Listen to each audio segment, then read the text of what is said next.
So it's raining, right? And you pass a bus stop. There are 3 people there: your most trustworthy friend, a pregnant woman who has to go to the hospital, and the girl of your dreams. Your smart car only has 2 seats. What do you do? Oh, I've heard this one. You give the car to your most trustworthy friend, he takes the pregnant lady to the hospital, and then you stay at the bus stop with the girl of your dreams.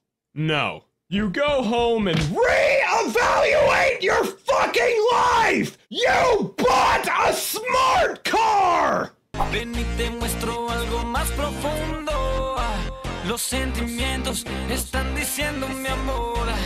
Calla esa boquita y solo deja que hable tu cuerpo.